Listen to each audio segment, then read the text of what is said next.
My name is Jonathan Meads. This series of films is called Abroad in Britain, and it's devoted to the proposition that the exotic begins at home.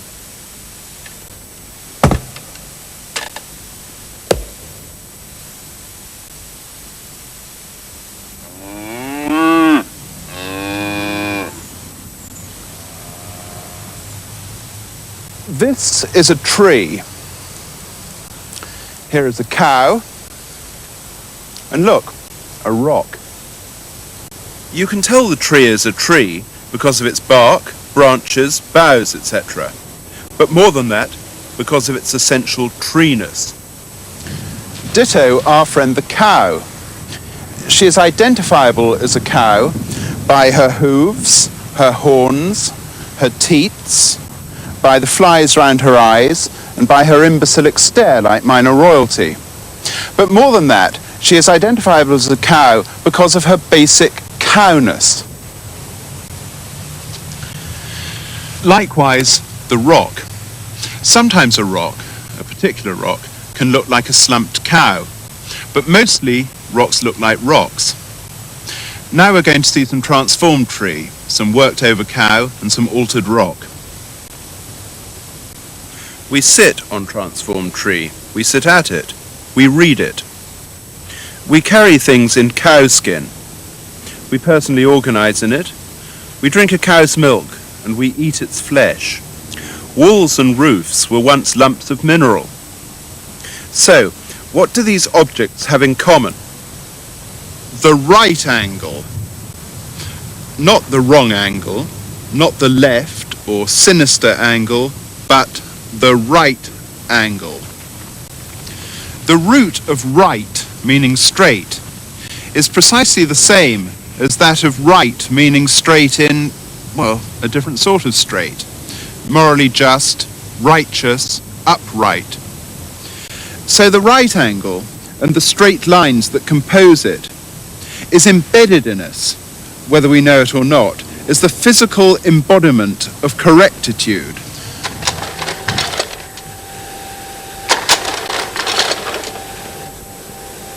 Buildings are domed and spired. They're sprayed with bays. They're tarted up with this frill and that. But nevertheless, most of them submit to the same tyranny of 90-degree geometry.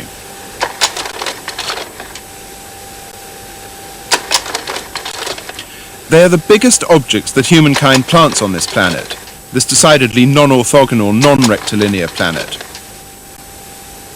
And buildings are characteristically at odds with the Earth.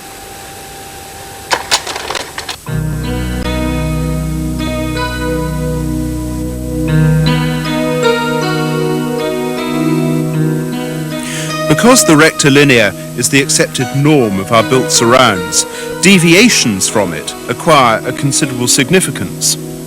A deviation from the rectilinear signals a deviation from social and cultural orthodoxies.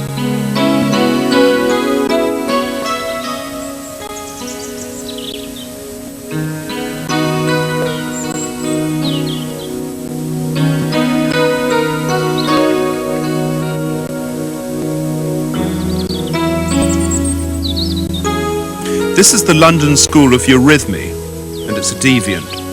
It's wearing the uniform of dissent.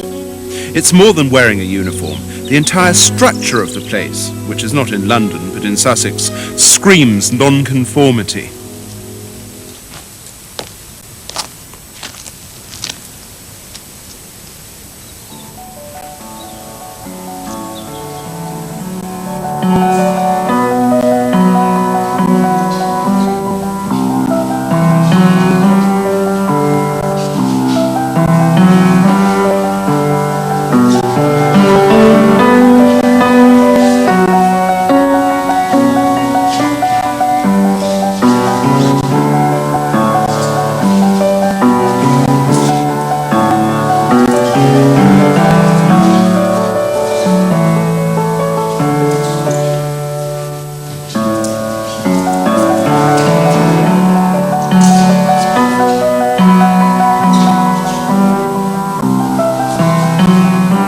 This is Eurythmy.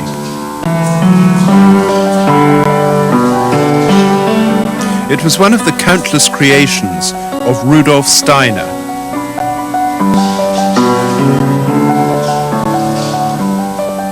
Steiner, 1861 to 1925, was a great philosopher, an inspirational teacher, a revolutionary agriculturalist, a poetic architect, a spiritual inquirer, a visionary. Or he was a world-class charlatan. But there are certain things about him which are indisputable, which are agreed on by both his devotees and his detractors, and he had some big-time detractors. His works, like those of most spiritualists, are proscribed by the Roman Catholic Church, and his first major building was the object of an arson attack. That's having big-time detractors. Both the fans and the foes agree that Steiner-esque architecture is avowedly deterministic. Its proposition is that nurture can overcome nature, that shape and colour can improve people's lives, especially children's lives. If a child is in a space where they feel secure, and there's warmth, and there's affection, it gives them greater scope to develop their imagination in play, because the surrounding security gives them a form that most little children need.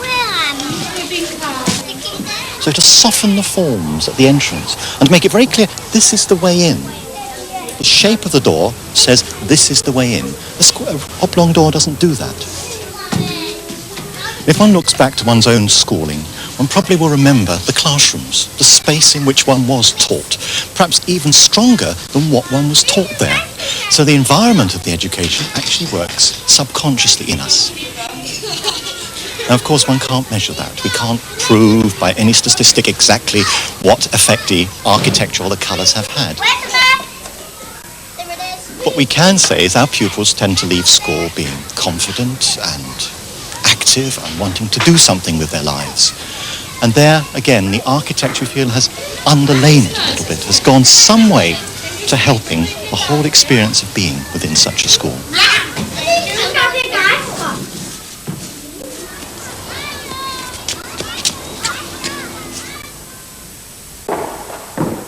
There is an absurd reduction of all this. Here is a cupboard designed in the 1930s by the Steiner-inspired Petula Company. It's surely touchingly preposterous to believe that the form of something like a cupboard can amend human behaviour. Even a nice cupboard can't make that much difference, no matter what the designer believes. Steiner's architecture, and that of his disciples, belongs to the idiom called expressionistic. But like all architecture, it expresses very little. Architecture is not about anything, it simply is.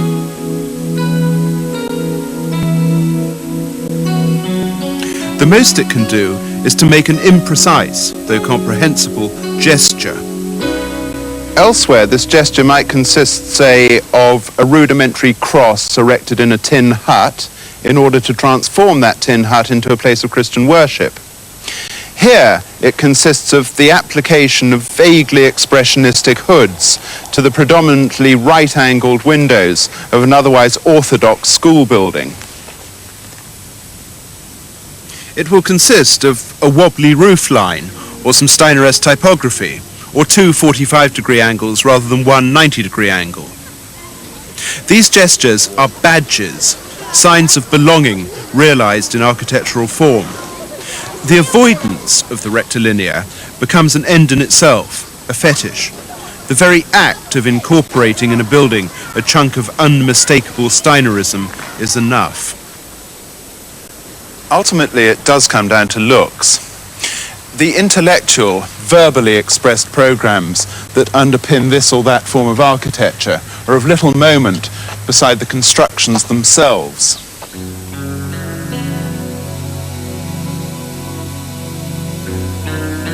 These houses just down the road look the way that they do, exhibit expressionistic sympathies, for visual, i.e. for aesthetic reasons. They are not part of an official Steiner program. Their architect has merely enjoyed and taken on board certain of the devices associated with such programs. In this little pocket of Sussex, Steiner's Expressionism has become part of the vernacular, part of the visual tradition, one of the sources that will be forever referred to.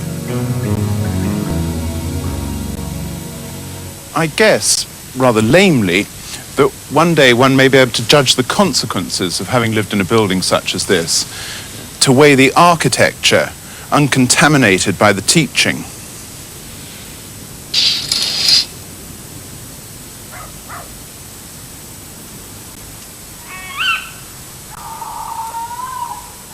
We came from a typical box-type house, and the new spaces, the new configuration of rooms were very exciting.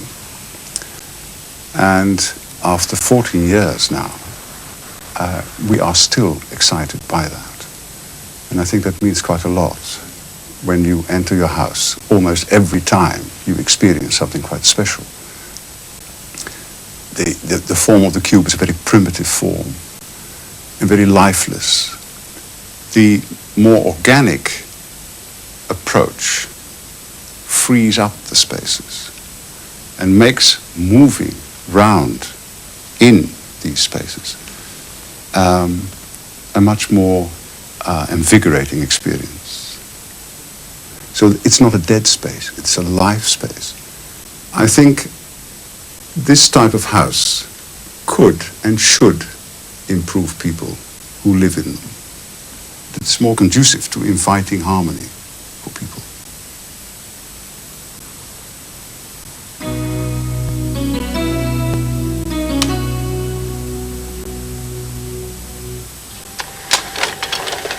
Ramsay MacDonald, the first Labour Prime Minister, had, before he embarked on his political career, been secretary of the utopian movement called the Fellowship of the New Life. He asserted that the Labour Party had its roots in what he called man's utopia building, aspiring faculty. These are built utopias. Perhaps surprisingly, they offer no relief from the right angle. They suggest that utopia is in the eye of the utopian. The buildings of the Tolstoyan community of Whiteway in Gloucestershire are simply shacks. Letchworth, the first garden city, which G.B. Shaw, not quite in earnest, called the heaven near Hitchin, looks like the countless suburbs that aped it. It is difficult to imagine now that it was once a magnet for nude dew-bathers and togaed theosophists. In the British tradition of heaven on earth, heaven looks like earth.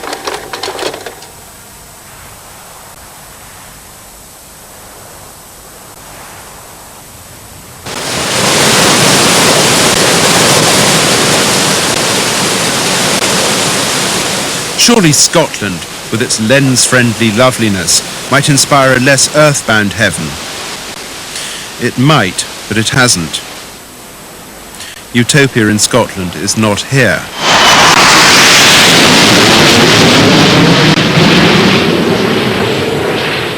It's here.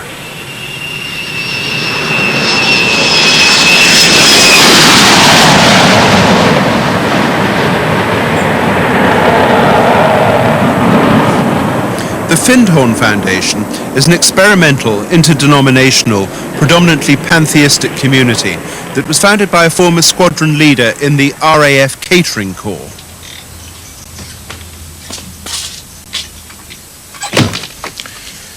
It wasn't, incidentally, nostalgia for mess life or for Nissen huts that brought him and his family to this less than paradisal site beside an airbase in northeast Scotland.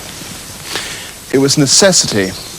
When he was dismissed from his job as a hotel manager, this was the only place he had to go. That was 28 years ago. Okay, so you get a blessing to meditate on. Enlightenment. One. Well done. And you also get a sanctuary blessing, so you'll just continue to stay up there in an unborn state and attuned to this blessing of Miracles. Okay, everybody gets to move 16 spaces now. Since then, FINDHORN has become world famous. at least world famous wherever people gather to scream primally or to compare transcendental experiences. Three. 1, 2, 3. Okay, but just tell us your purpose again. To release any blocks that prevent me from being healthy, vibrant, and whole.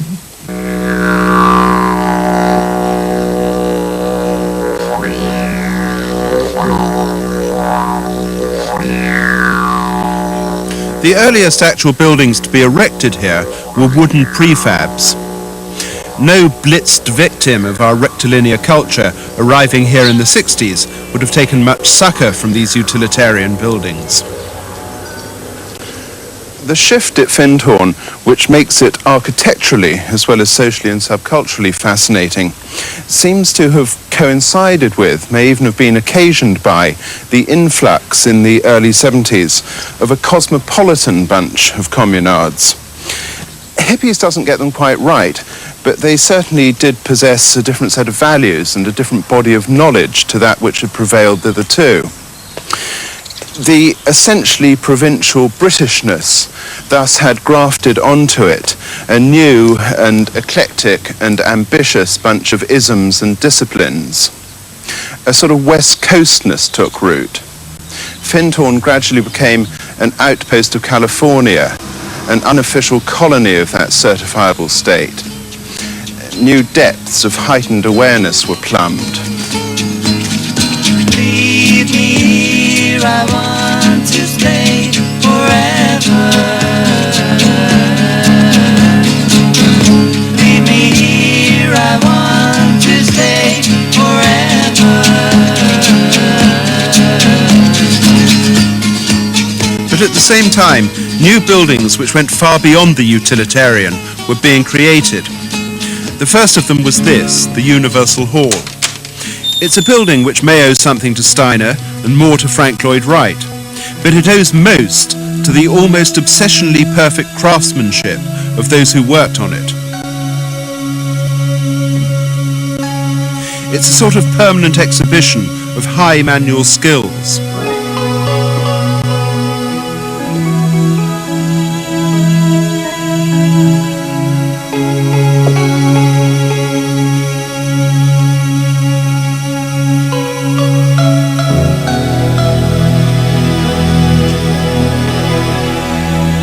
One wonders, are British utopias capable of escaping the tyranny of the right angle without foreign aid? We started to build this without any firm, clear plans and directions. This hall just grew and grew and grew, sort of very organically. And we were designing it as we went along. But I feel that the people who were actually working on the building had this different way of looking at something. We weren't here to try and get the job done as quick as possible. The idea was to actually do the job as best we possibly could at the time. So we spent an incredibly amount of time just doing it, but as I say, it took 12 years to finish it. Well, one of the things I've noticed with all of our buildings is that they usually take some form of circular pattern or spiral type of shape. You'll see that in them. And my personal feeling of that is that it reflects a lot of the community lifestyle. The foundation is actually much more circular than it is linear. And it's also much more feminine.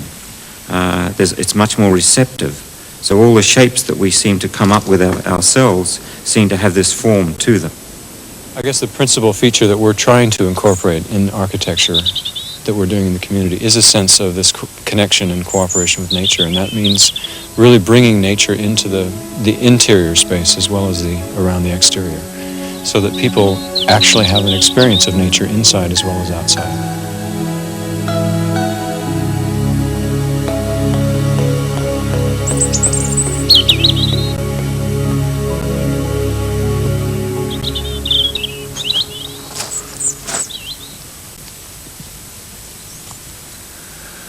I was curious about how a round building would feel like and what kind of experience it would create for a group of people coming together inside it. So with that sort of simple premise, I began building this little room, this little chamber, really. Well, if you look at the skylight, you can see it's got a very strong sun, sort of solar image to it. But then having put that up there, the time came when I looked at the floor, you know, what to do with the floor. Now, my own feeling is that the moon gives us all the qualities, you know, that complements the sun. And what I've put down here is a kind of map of our experience of the moon's work. Suddenly the moon appears, comes closer and closer, circles around the earth, and then vanishes off again into the sort of periphery of our perceptions. And it does that every month. So through the year, you've got 12 of these petals, all drawing in the moon, showing how it loves to kind of circle around the earth and then withdraw again. So I don't know if that adds to the mood of the place, but I've tried to have these two sort of cosmic forces, sun coming down on us, moon underpinning our existence, and showing how it embraces us and comes together at one place. Of course, one does not need to know all that in order to appreciate the fineness of the building, any more than one needs subscribe to Christian dogma in order to appreciate the fineness, say, of Salisbury Cathedral. To support that, yeah. I see the problem we've got. We're going to find out where. The art and the skill of buildings are independent of whatever it was that provoked them.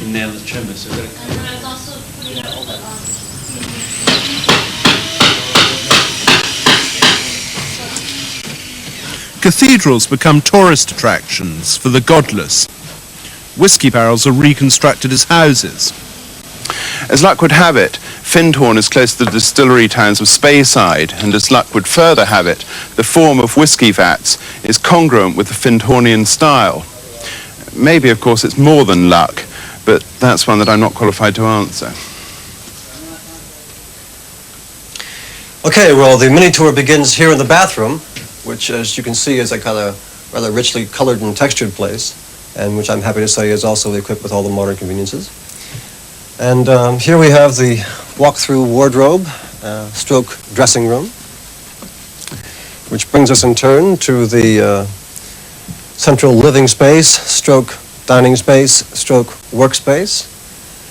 And this is my stairway to heaven, where I replenish myself every night, at least I'd like to think I do. And then over here we have the kitchen, stroke galley, which, as you can see, is very tightly designed, which is a rather conspicuous feature of the whole building, actually. In some sense, the whole thing is dictated by the shape. But on the other hand, it's also a rather lovely shape to live in. There's no corners, for one thing, and it's also, I think, an expression of a wholeness, if you like, and also, in that respect, very much an expression of the Findhorn ethos. In its former incarnation, this vat was a spirit receiver, a place where they blended the mature whiskeys, a marrying vessel, in fact. And I'd like to think that in some respects it is also, well, it continues to be a spirit receiver, although perhaps at a slightly higher level of the spiral.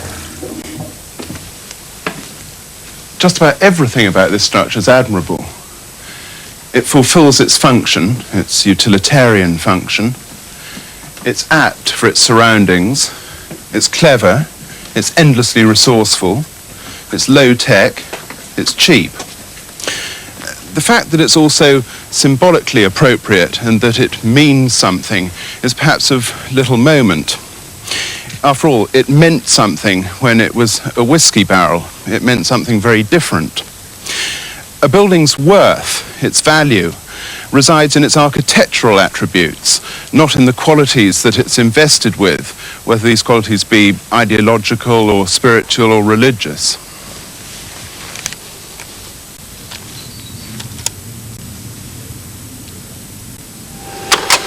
Now, let's separate these buildings from their baguetters. Whoops. Let's separate them too from their photographers. Right. So FINDHORN's buildings have broken with the rectilinear tyranny. But can the same thing be achieved without the benefit of a rucksack full of religious convictions? Look at this.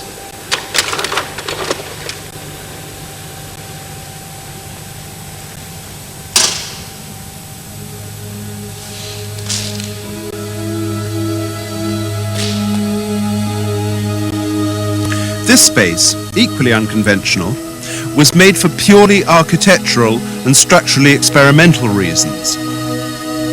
This is Hook Park, a furniture-making school in West Dorset, which was designed by the architects A.B.K. and Fry Otto.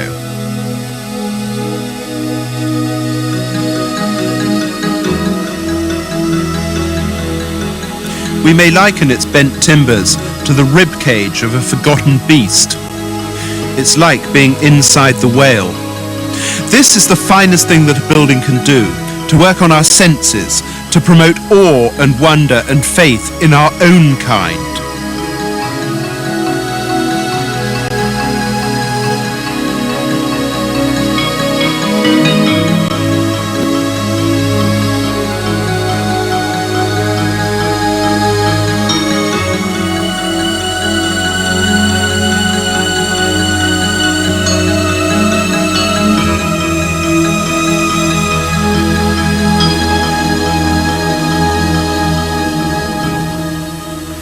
A sort of silvicultural Darwinism is practiced in commercial woods.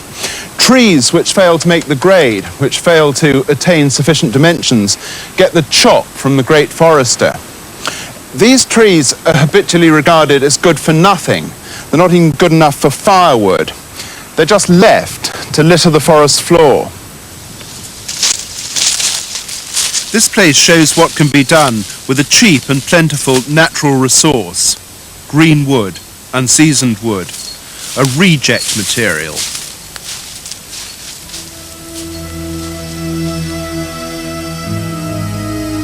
This is what happens when the possibilities of materials are grasped by minds that are not in straitjackets. This is a formal bender, which helps us to rethink not merely architectural form, but architectural economics. It cuts out the middleman, the component fabricators, the packagers of bits, the purveyors of right angles, who shape the world because they supply its basic geometry. This is unusual because it bends the rules as well as wood.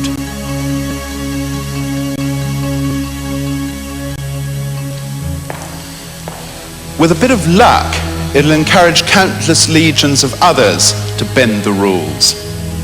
And then this building will no longer be unusual. It'll no longer be a one-off. It'll be a precursor of countless other such structures.